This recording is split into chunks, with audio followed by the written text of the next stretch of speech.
Hello, my name is Terry Stallo, and I serve the Osceola area schools as the Director of Curriculum, Instruction, and Educational Standards. The purpose of this video is to provide information to our families and community about standards-based grading and reporting, which is being implemented across the district this year. This is the first year of a 3-year implementation plan.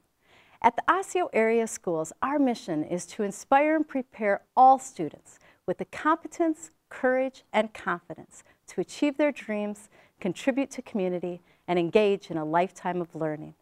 Our employees across the district work in collaboration with families and community to ensure that this mission is true for all 21,000 of our students, and we constantly seek ways to do this better.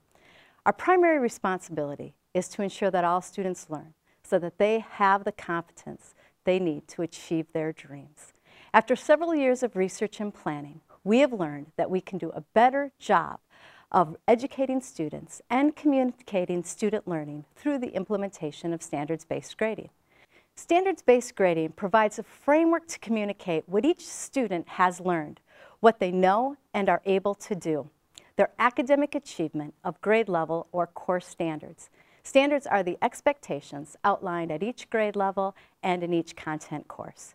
Our rationale for moving from a traditional system to standards-based grading is to focus our grading and reporting system on student learning.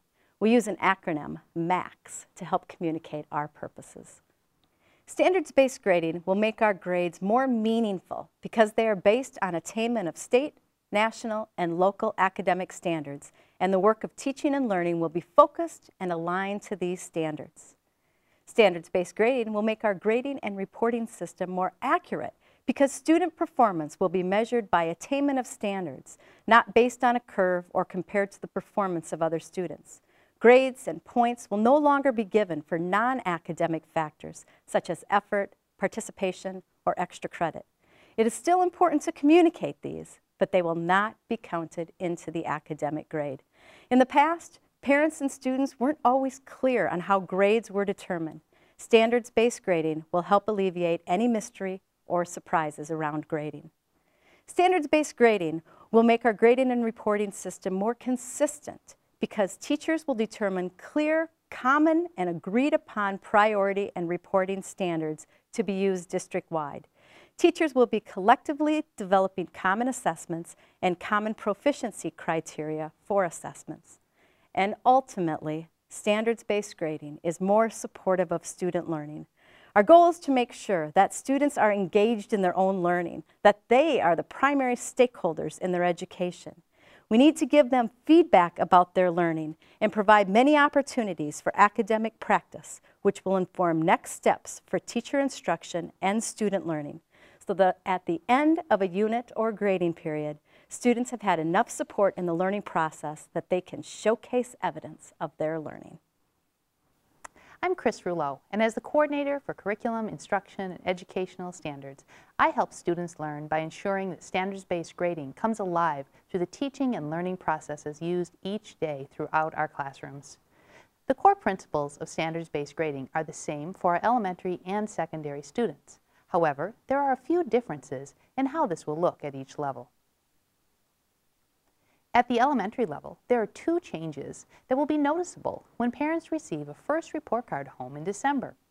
The first change is that there are reporting standards on the report cards for reading, math, technology literacy, art, music, and physical education. Science, social studies, and health will appear on the report card, but those reporting standards will not be on the report card until next year. When you look at the report card, it doesn't look that much different than in the past. But when you look very closely, you'll notice some exciting changes. Let's take a look. This slide shows just the math portion of the report card that we've been using for the last several years. As you can see in this 4th grade example, there's not much specific information here about what the student is expected to learn.